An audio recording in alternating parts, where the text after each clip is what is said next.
by'ingenzi, ibyo bintu bigaragaza ko umukobwa agukunda. Wowe musore rero niba ukundanye n'umukobwa ibintu ukaba utabibona, uzamenye ko urukundo rwawe ruri mu mazi abira.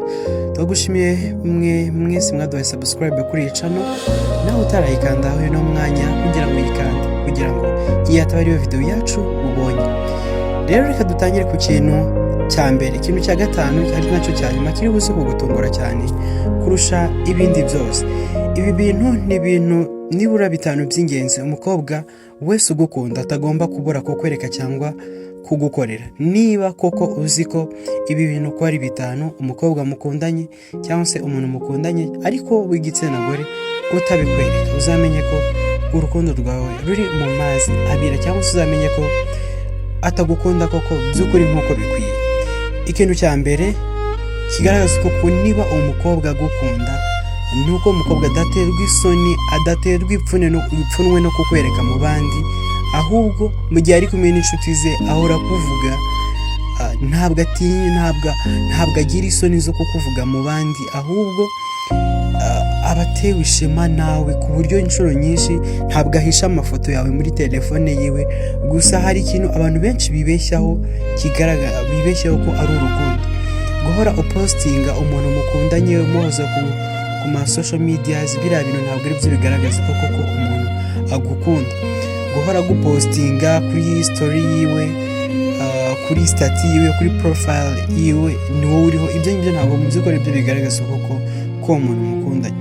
Ahubwo icyo dushaka kuvuga ahangaha ni wa muntu udaterwa ipfunwe no kukuvuga mu bandi, udaterwa ipfunwe no kukwerekana mu bandi mu gihe muri kumwe, aba ubona ari proud yawe. Uyu muntu koko abagukunda, uyu mukobwa abagukunda. Wowe musore niba uzi ko umukunzi wawe adakora ibi bintu, umenye ko umukobwa urukundo rwawe nawe rurimo agatotsi.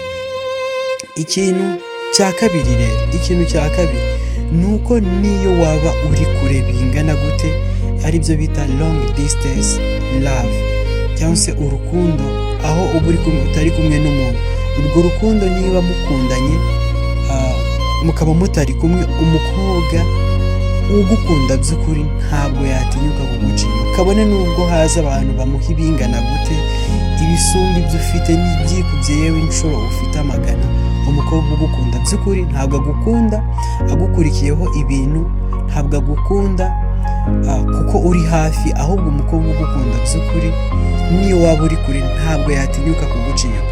Gusa hari ikosa rimwe nuko tuzabigarukaho mu kindi kiganiro, ibintu abantu benshi bakora bituma batandukana n'abakunzi babo, cyangwa se kibatandukanya n'abakunzi babo, tuzabivugaho. Ariko kuba uri kure n'umuntu ntabwo ari byo bisobanura ko mutazakundana, urukundo ruzamara igihe kirekire cyangwa se urukundo ruzaramba.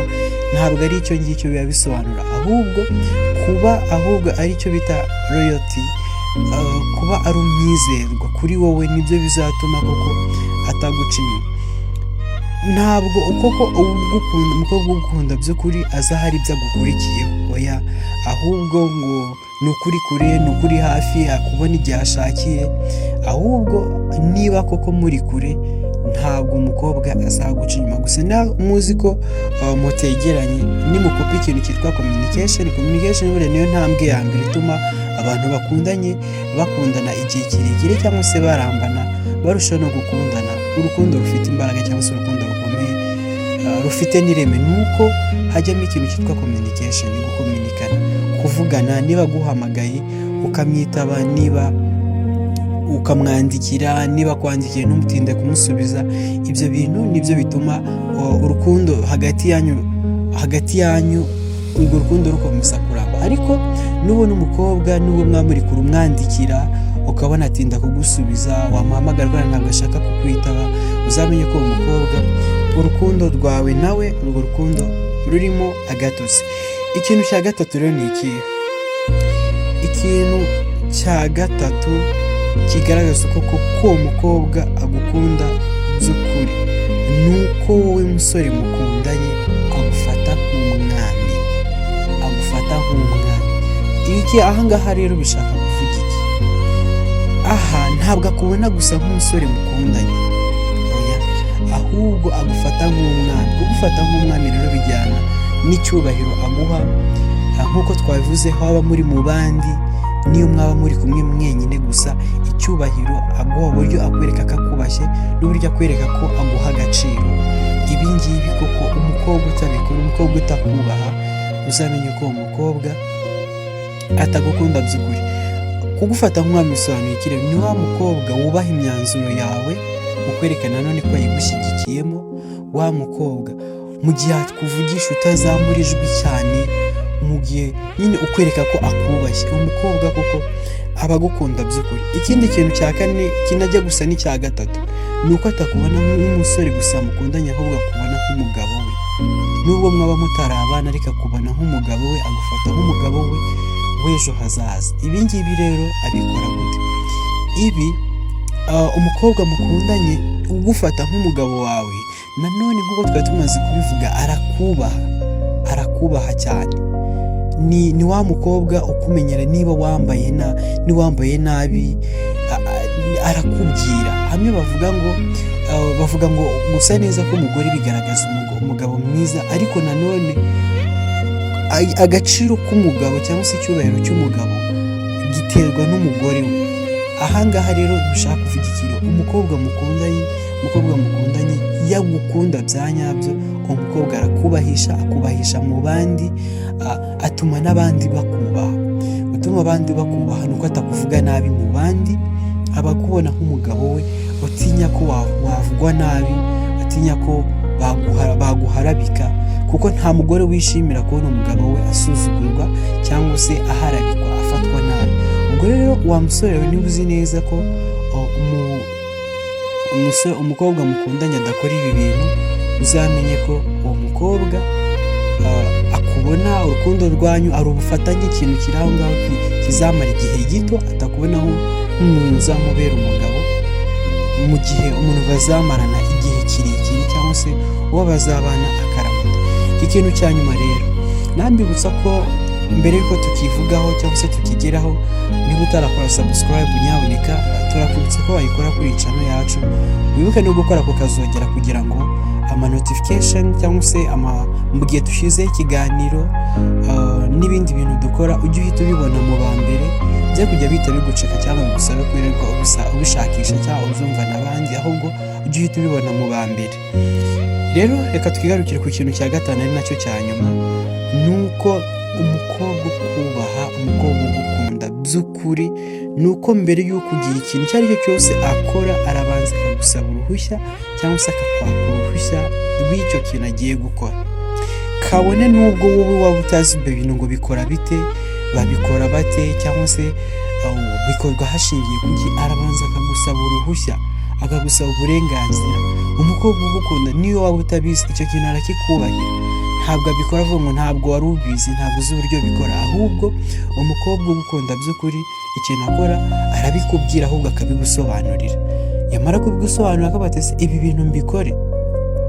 Reka dufate urugero rwa hafi, wenda agiye nko gusukisha uri umusore, ntabwo uzi amoko y'ibisuko, ntabwo uzi ngo bikorwa bite n'ibindi, nta nubwo uzi ngo ibiciro byabyo bisaba ngo ibiciro byabyo bihagaze gute ku isoko, kuko bitandukana bitewe n'agace cyangwa se n'ubwoko bwabyo.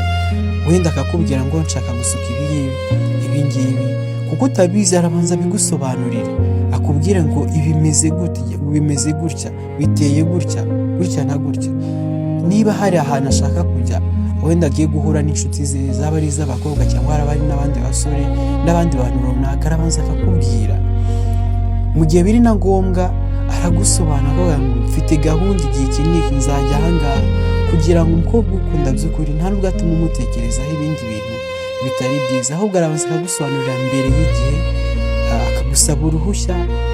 Ikindi kandi akaba yiteguye umwanzuro uri buve mu bintu, mu mwanzuro uri bumuhe, uri buve, kuko yiteguye kugusaba, yagusabye uruhushya, yiteguye igisubizo uri bumuhe. Bishobora kutamushimisha ibintu agiye gukora, bitagushimisha wowe musore, ukaba wafata umwanzuro. Ubwo rero umukobwa niba wenda umuhakaniye, ukabona ntabwo abyishimiye, cyangwa se akagusuzugura akagenda, ashobora no kugenda, ariko wenda nyuma akaguha impamvu, akagusobanurira, ariko wa wundi uzagenda uzarenga ku mwanzuro wawe, ku bitekerezo wamuhaye, wa wundi uzabikora ashaka kukumvira ubusa, kuko umukobwa ntabwo aba agukunda, ntabwo aba akubaha, ahubwo umukobwa ugukunda by'ukuri agusaba. Ni wa wundi wumva ko agufata nk'umutware wiwe, agusaba uruhushya mbere yo gukora ibintu runaka, ndetse ikindi kandi akakubahisha mu bandi. Ntabwo aterwa isoni n'uko cyangwa ipfunwe n'uko no kukwerekana cyangwa kukuvuga mu bandi, buri gihe ahora ari proud yawe. Ubwo rero niba uzi ko ibi bintu umukobwa mukundanye cyangwa se umuntu mukundanye w'igitsina gore atabikora, uzamenye ko urukundo rwanyu rurimo ikibazo.